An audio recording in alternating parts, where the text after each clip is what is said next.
good evening, and welcome to PJs with PJ, Pajama Talks with Pastor Jeannie. I'm Pastor Jeannie Sortland, and I serve the Kensal United Methodist Church and St. John's United Methodist Church in Wimbledon. I'm glad to have you here as we just casually do some scripture reading, and I'll throw out a reflection question because I'd like to make sure that we prepare our hearts as we move into Maundy, Thursday, Good Friday, and Resurrection Sunday. And so today we'll be talking about Jesus' teaching in the temple. And I'll be reading from Luke chapter 20, starting in verse 9.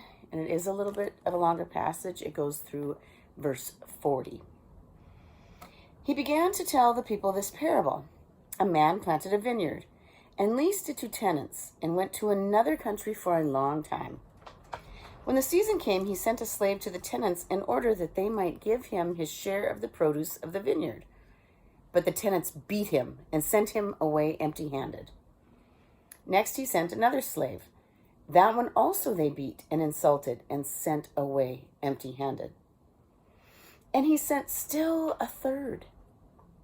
This one also they wounded and threw out. Then the owner of the vineyard said, "What shall I do? I will send my beloved son.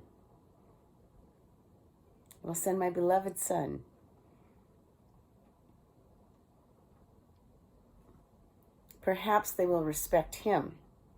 But when the tenants saw him, they discussed it among themselves and said, "This is the heir. Let us kill him so that the inheritance may be ours." So they threw him out of the vineyard and killed him.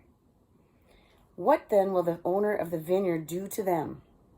He will come and destroy those tenants and give the vineyard to others. When they heard this, they said, "Heaven forbid." But he looked at them and said, "What then does this text mean? The stone that the builders rejected has become the cornerstone. Everyone who falls on that stone will be broken to pieces, and it will crush anyone on whom it falls."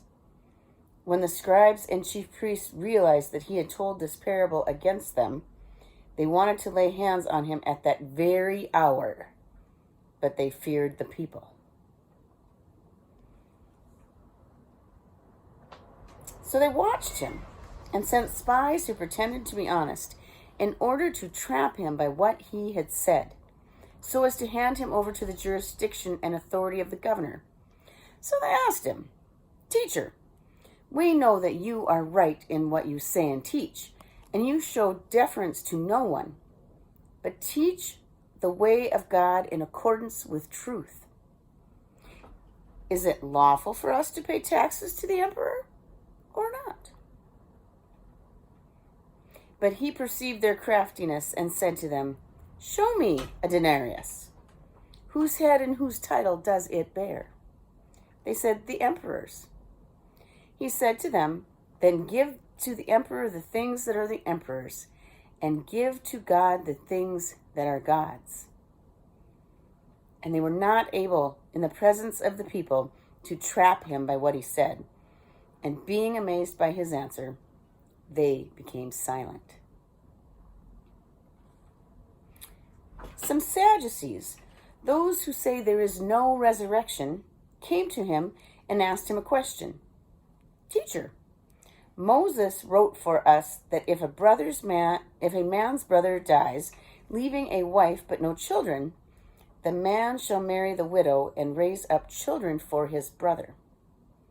Now there were 7 brothers. The first married and died childless. Then the second, and the third married her.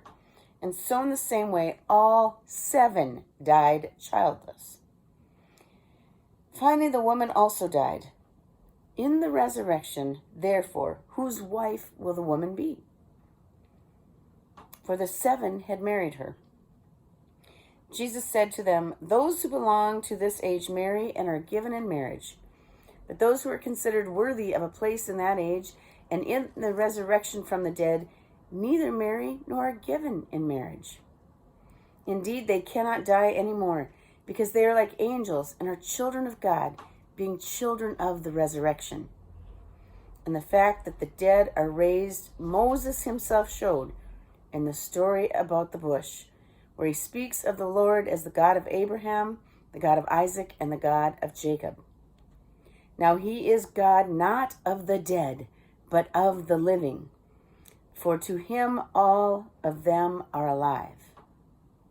Then some of the scribes answered, Teacher, you have spoken well. For they no longer dared to ask him another question.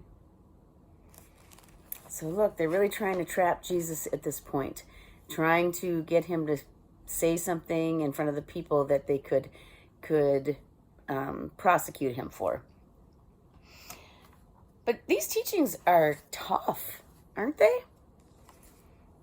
Have there been times when Jesus' truth has seemed harsh to you or hard to follow? Did you grumble and back away?